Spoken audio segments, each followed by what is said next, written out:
Right. Hey, folks, I wanted to speak to you guys about diet breaks today. Now, they've been kind of a contentious issue over the last 5 years. And this idea that maybe we don't need them, maybe we should just plow through. And there've been research in that area. And I think a lot of the research actually points to us not really needing a diet break. But as always, if we look back through anecdotes and what do people actually do? Now, when we look at bodybuilding history, bodybuilding culture, we are looking at guys and girls who are trying to get down to very low body fats, or maybe not very low body fats, but just lower than they've been previously. So we're looking at people who are struggling, essentially. Now, what we're looking at is, in real life examples, is a wide variety of people. Some guys who may struggle to get to 15% to 10%, and others who may struggle to get to 6% and 7%. But we're looking at really hard dieting in real terms, maybe without the support that is in these studies. But in any case, I want to give you my experience on diet breaks and provide you with more of an anecdotal side of things. So if you are on YouTube actively, like you guys are, you've probably seen the latest sentiments around diet breaks, which, as I say, generally not positive. But I would like to provide you with a bit more history on diet breaks and a bit more of my personal experience and my experience with my clients and what I believe in. So if we look back at the sort of history of diet breaks, you can take this right back to Dan Duchaine, however you pronounce it. But he was mostly a diet and drug guru, but don't let that put you off. Like, he had some good ideas about diet as well. But he would prep his pro bodybuilding clients with a kind of 4 weeks on, 2-week maintenance, 4-week on type of approach. So he would take regular diet breaks. And if you think about it, that's a pretty extensive amount of maintenance. That's 20% of your diet at maintenance. And then later on, you had Lyle McDonald, who wrote extensively about diet breaks, especially talking about them in his book on flexible dieting. There's been a long history and a tradition of diet breaks. And I think when you talk to most active bodybuilders from the 90s and early 2000s, they would have implemented refeeds and diet breaks. Now, while we're there, let's just quickly talk about refeeds. Refeeds are a little bit different to diet breaks. So we are specifically talking about diet breaks today. So for you guys who take refeeds, maybe like a weekend refeed, whatever, a cheat meal, that's fine. But it is different to what I'm talking about here. What I'm talking about here is specifically a period of maybe 1 or 2 weeks entirely off a deficit at maintenance, maybe even slightly higher, but definitely at maintenance. Usually with a focus on keeping carbs above around about 100 grams. That seems to be the level where thyroid is allowed to recover. So diet breaks have had a long tradition in bodybuilding, going back to the sort of 60s, maybe even before then. And what they specifically are is a period of 1, 2, or maybe even more weeks off a diet. And the idea is you're doing that for various reasons. I think firstly, to give you a psychological break, which is a definite plus. And secondly, in terms of benefits, to give you a hormonal break. So a period of time of 1 or 2 weeks can reset some of the hormonal markers which may go down. Now, for you guys, for us, we're talking in this video, we're natural. We don't have the benefits of like thyroid medication, all that kind of stuff, or testosterone, which does get depressed on a diet. It has an acute effect. Hormonal markers will go down. Now, that's natural. It's normal. There's nothing to worry about. It's nothing to fret about too much. They should recover okay. In most cases, they do. But it does make the diet harder. So you have a situation where you've reduced your body weight, say 20 pounds, just for an example. And that has made your maintenance intake lower because, well, there's less of you. You've reduced body weight. Now, also alongside that, your hormonal markers may be going down. So your maintenance intake is also lower. So you have a situation where that 20 pounds that you've lost actually represents a greater loss of calories to your maintenance, to your output, than what would be proportional to 20 pounds in a smaller person, if you get what I'm saying. So you have a compounding effect of the body weight loss, but also the hormonal markers, which just makes the diet harder and harder and harder. And as you go through the course of the diet, you also build a kind of a mental diet fatigue as well. So you have all these things going on, which can make a cut seem very difficult very quickly. And for you guys who are looking to just drop a bit of weight, it's not a problem so much, in and out, get it done. But for you guys who have ideas about getting really lean, let's take a couple of examples. Let's say you've got a lot of weight to lose. Let's say you want to get ready for a show, perhaps. Or for some of you bigger guys, you've got maybe 50, 60, 70 pounds to lose. I mean, I've overseen fat loss transformations where guys have lost 75 to 80 pounds and they need diet breaks. You can't just do that all in one. I think there are cases where diet breaks are useful. And in my experience, I'm a big fan of them. I think they're great. So that is the history and the purpose of diet breaks. Just one more thing before we move on to how we do them. I think they are affected by three things.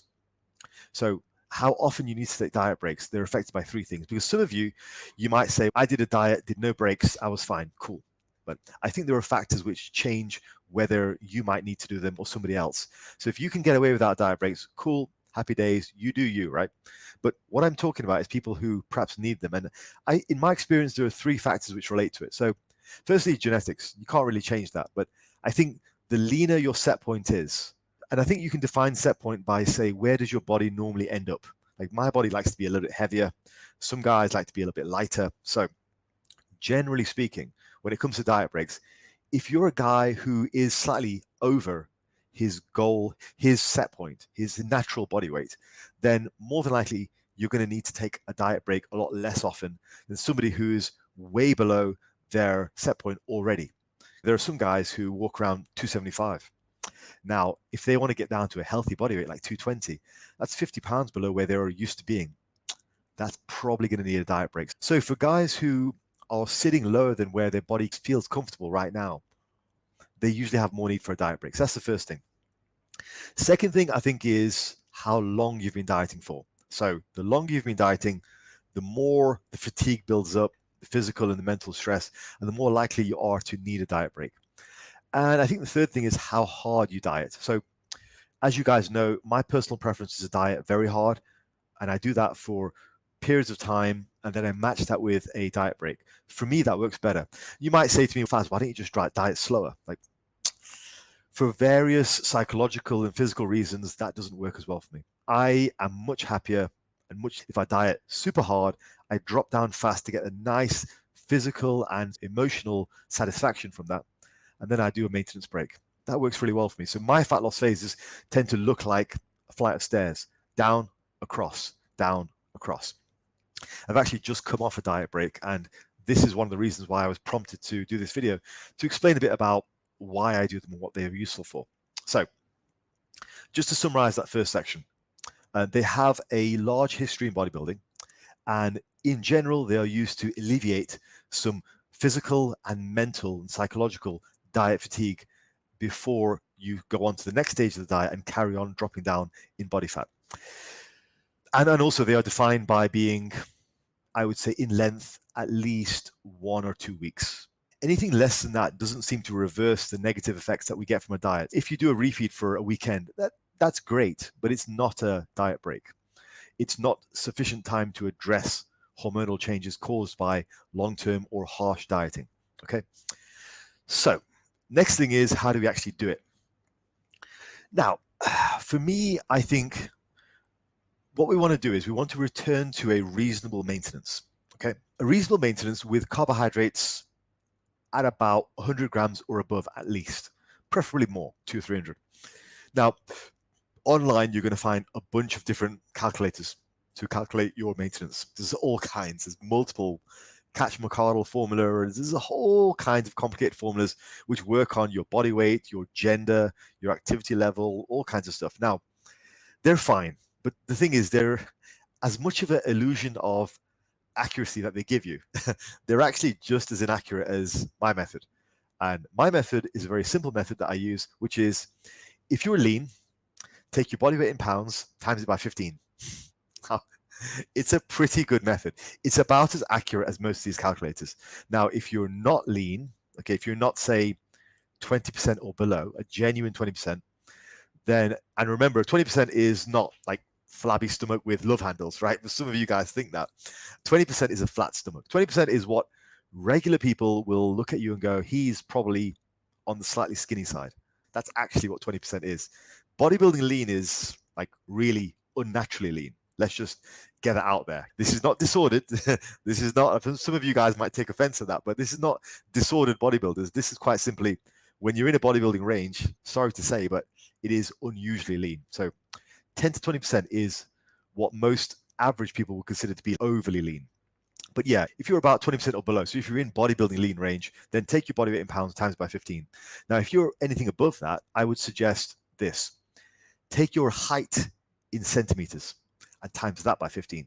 That will give you a reasonably accurate measure. So I'm 5'11", okay? Not quite 6 foot, but a genuine 5'11".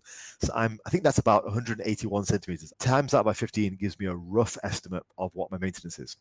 Now, for a diet break, you've got to assume the reason you're taking a diet break is your hormones are slightly depressed, your activity levels are slightly down, you're feeling a bit tired, which is why you need a diet break. So because of that, you want to take that number and I would say reduce it by about 10%.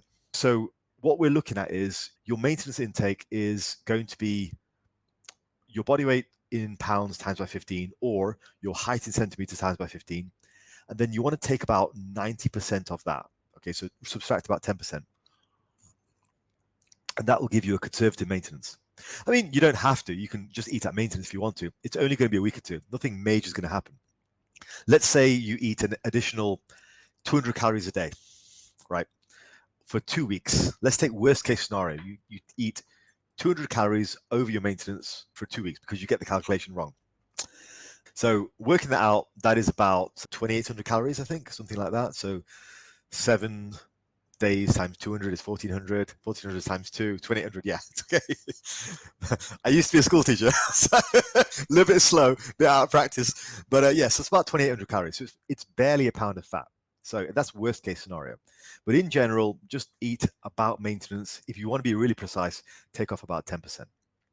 But make sure your carbs are above 100 so you can recover your thyroid. Now, that's what you should do. That's where you should set your calories and you should track your calories. I think there are multiple ways of doing it. You can do a diet break without tracking your calories, which can work. But I think if you don't have a lot of experience in dieting without tracking calories, maybe don't do that. So you guys who follow my channel, you probably know GVS, Jeffrey Veritas Schofield. He recently did a cut where he didn't track calories at all. Great skill to have, fantastic. He could probably do a diet break without tracking because he's very well used to it. And he's done it to the nth degree. He got contest lean doing that. Great stuff, great guy. Now, for you guys who haven't had that experience, probably just count your calories just to be safe because there will be a temptation to overeat. Now, let's talk about what happens in the first week. So in the first week, you're not going to feel better straight away. Let me just say that. Okay. In fact, first few days, you'll probably feel worse. First few days, you'll probably have the most hunger, in my experience. And you'll probably think, oh God, what the hell am I doing? Like, I'm feeling really hungry. That's how I felt anyway. You get extra food, but you feel super hungry. So mentally, for the first couple of days, they'll be difficult because you're not going to be free eating. You'll be eating at a conservative maintenance or at maintenance. And also, because the calories are coming back into your system, it kind of wakens up your hunger, which can be problematic, let's say, in those first few days. So you have to really steel yourself. You have to apply some discipline there. First few days, really apply some discipline. So in the first few days, you're going to experience that. Also, your weight is probably going to spike up. So my weight spiked up by about, not much actually, about 3 pounds. But I stay around this body weight all the time. Let's say you're a big guy. Let's say you've previously been quite overweight. For you guys, what I experience is you guys get a large spike in weight, maybe 5, maybe 10 pounds. That's literally just going back to maintenance. Now, I could go into why that is. I personally think it's something to do with insulin levels. And if you spend time at a lower body weight, you get healthy, insulin resistance goes down. I think you get less of that. Like right now, my body weight doesn't fluctuate very much. But before, when I was fatter, cue picture here, you can see what I looked like when I was fatter, I would have massive spikes of body weight. And I suspect it was due to a bit of insulin resistance. So you get healthy, you get lean, you get that less. So your body weight will spike a little bit, 2, 3 pounds, maybe 10 pounds. And that's just at maintenance. And that's okay. It's okay. It's just water weight. It doesn't really mean anything, but it's useful to be prepared for that psychologically because in those first few days, if you get the extra hunger, which I've said you probably will get, and also your weight spikes, it can be a situation which can put a lot of people off. You guys might just think, oh God, this is horrible. I failed my diet. Screw it. Donuts, chocolate, everything, right? It can happen. I'm just warning you. If you decide to do this, if you're really deep in a diet, decide to do this, just be warned. The first half a week, I would say, of a diet is probably the hardest. But steel yourself. Okay, you have to. I hate this term, right? Because most of the time you shouldn't trust the process, but trust the process, right? Because you did the right thing. You've ate your right calories. You've done everything right. You've hit the maintenance. You've done the formula properly. You're not excessively eating. You've maybe taken 10% off. You know what you're doing. You're doing things right. Just have a trust in your knowledge and what you're doing and your process, and things will be fine. That water weight will come off when you get back to dieting, and the hunger will start to subside by the end of the first week. This is my experience. By, say, Friday of the diet break, assuming I started the diet break on Saturday, the Saturday, Sunday into the week, by the Friday, my hunger is a lot more normalized. I feel pretty good. At that point, you can decide to carry on the diet for another week, or it depends on you. Me personally speaking, when I took a diet break recently, I would say by Thursday, I was quite happy to get back to a diet. I was at maintenance for, what would that be, 4, 5, 6 days. Okay, so I started on Saturday. So that was 6 days at maintenance, and I was happy to get back to it. No, I didn't. I did the full 8 days or 9 days, whatever it was. But mentally and psychologically, I was ready to get back to it. I would say probably wait an extra couple of days, like I did, before you want to get back to it, before you actually get back to it, because mentally you might be back on before you are physically. And you don't want to get back early, because then you're back in the diet and you've got to do it for another 3, 4, 5, 6 weeks. You want to be really ready. So by all means, take a couple of extra days. By all means, take the full 2 weeks. It doesn't matter, because you're not going to get fatter. You're just going to stand still. You might look a bit fatter because you'll get more water retention, you get more glycogen, but whatever. The other thing is, the other cool thing is, by the end of that first week, you will look your absolute best. I took a bit of a posing video at the end of my first week. I finished a back session. Back, I would say, is my strongest body part, and like it looked pretty freaky. But like that was with a pump, with a full week of refeeding, and I was full, like really full. But you will look fantastic at the end of that first week, because you'll be the leanest you've been for a long time, assuming you've dieted for a while. You need a diet break, but also at the same time you'll be full, like really carb sensitive, really full. So it's a great it's a great time to take videos. But yeah, that is your first week and potentially your second. Okay, so the other quick tip I would say before we go on is about the first week of the diet break. In fact, the diet break as a whole. The other tip we should cover now is food intake. Now, I would say the diet break is not your chance to try and fit everything into your diet. You have to be very careful about what you eat. So don't make the mistake of completely changing the diet model.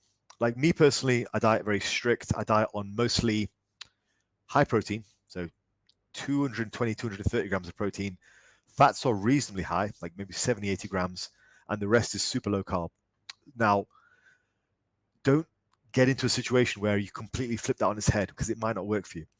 Try to stick to the baseline diet. Just add things on top. So all I did was I added rice and potatoes. That's it. Very simple. So just to wrap up that point, do make sure you don't go wild on the diet. Just stick to the baseline diet and just add things to it. And I would say during the diet break, you probably don't need a refeed if you were refeeding before, because it's essentially a week or two long refeed. Now, let's just talk through some, before we wrap this up, let's just talk through some additional insights that I've experienced. So firstly, in terms of physical benefits, your training and cardio performance will go up. Not necessarily strength. Your strength shouldn't take a massive hit. So you're not going to see a massive increase in strength just from adding the food back in. What you should experience, though, is an increase in endurance. So your top set should generally remain pretty good. Your subsequent sets, your ability to perform subsequent sets will improve vastly. So whereas previously you might have done one top set and then your second set must have really tanked, if you're nice and full, you'll be able to do multiple sets and have better performance across those sets. So that's really nice. It gives you a good stimulus. I found I was more beat up physically. Like I was more sore.